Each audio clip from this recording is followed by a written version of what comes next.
O 8 em ponto de hoje agora está no ar para falar da maior investigação da história do Brasil. Eu estou falando da Operação Lava Jato, da Polícia Federal, que abalou as estruturas políticas do país e desvendou um amplo esquema de corrupção envolvendo a Petrobras e outras instituições, com investigações ainda em curso.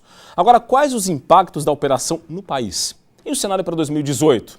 E Santa Catarina, como fica nessa situação? Como o brasileiro vê a corrupção? Isso mudou essa percepção por causa da operação? O meu convidado de hoje, o cientista político Roberto Volk, vai tentar responder a essas perguntas. Roberto, bom dia, seja bem-vindo ao 8 em ponto. Bom dia. Tudo Roberto, bem? Primeiramente, são 3 meses de investigação, 3 anos, melhor dizendo, de investigação muito ampla, né? Qual é a avaliação que se faz da Operação Lava Jato ao longo desse período aí de 3 anos? Não tenha dúvida de que é uma operação em que as instituições trabalharam fortemente e, nesse sentido, tivemos resultados extraordinários de fiscalização. No entanto, é importante dizer que ela nos revelou o que já talvez sabíamos no sentido de uma corrupção sistêmica, né? E cada vez mais essa corrupção ela aborda não só as instituições políticas, mas outros setores, né? Então estamos numa fase em que mostra o corruptor e o corrupto, né? Em todas as suas escalas e graus, inclusive do nosso próprio federalismo, né? O impacto no meio político da operação, com tantos nomes envolvidos, tantos nomes sendo investigados, alguns já condenados, foi realmente muito significativo. A classe política brasileira foi muito abalada com essa operação? Não tenho dúvida, mas isso também nos mostra um outro lado, né, que eu acho bastante importante. São 2 pesos e 2 medidas, né? Ao mesmo tempo em que ela mostra toda a fissura do sistema político, ela também nos permite refletir a respeito disso, porque entramos numa crise e todo processo de crise é um processo de mudança. Portanto, avançamos, nas questões de debate político, né? Mas ainda precisamos profundamente analisar a nossa democracia. Nossa democracia em todos os valores, né? Da seguinte máxima, né? Não existe políticos honestos e sociedade corrupta, nem sociedade corrupta e políticos honestos, né?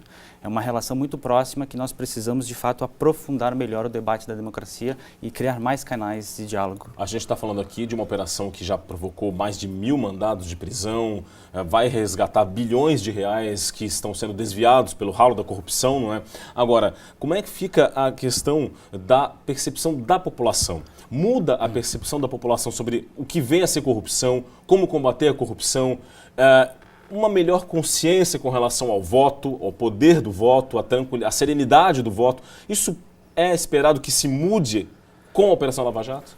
A expectativa é que sim, a expectativa é que as pessoas fiquem muito mais atentas às relações, né?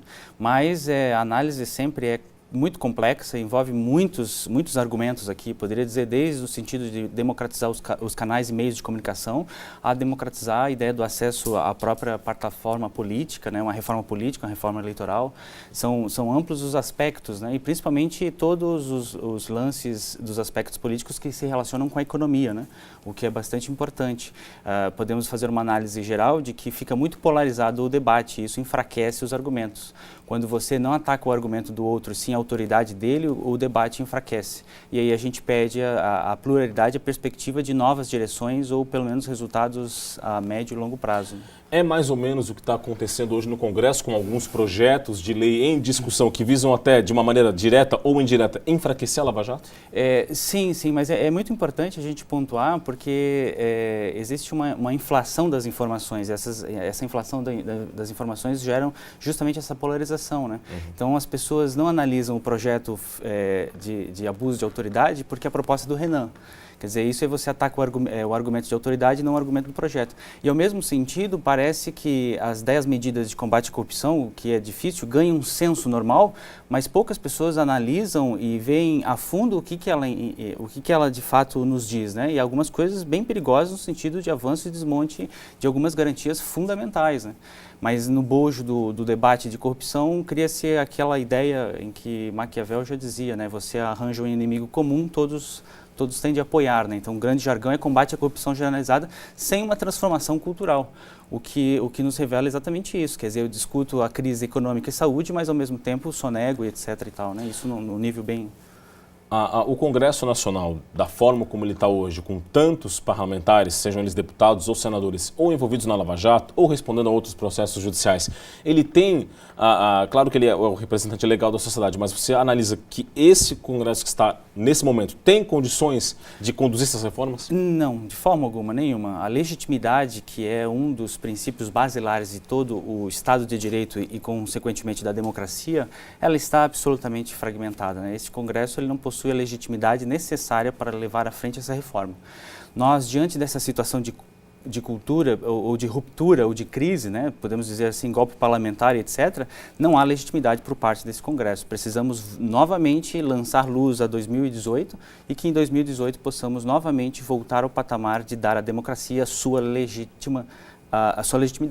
A gente está falando de 2018, 2018 está aí, ano que vem, tem ano de eleição presidencial, eleição nos estados, enfim, no Congresso Nacional, e algumas pesquisas já estão saindo e essas pesquisas apontam que os líderes delas são basicamente políticos envolvidos na Operação Lava Jato. O que isso diz sobre o atual momento?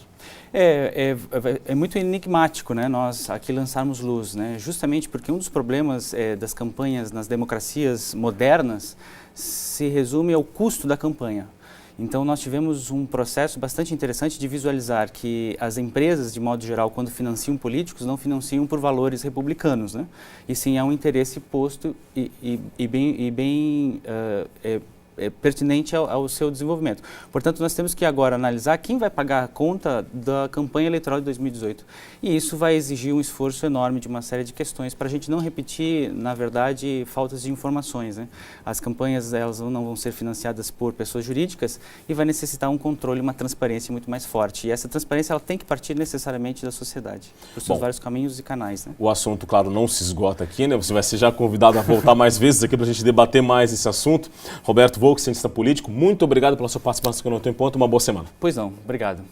Esse foi o 8 em Ponto de hoje, falando um pouquinho sobre a Operação Lava Jato. Claro que o assunto não se esgota, porque a operação está em curso ainda. Muita coisa ainda vai acontecer para revelar os bastidores da política brasileira, que por enquanto têm sido muito decepcionantes para a população brasileira.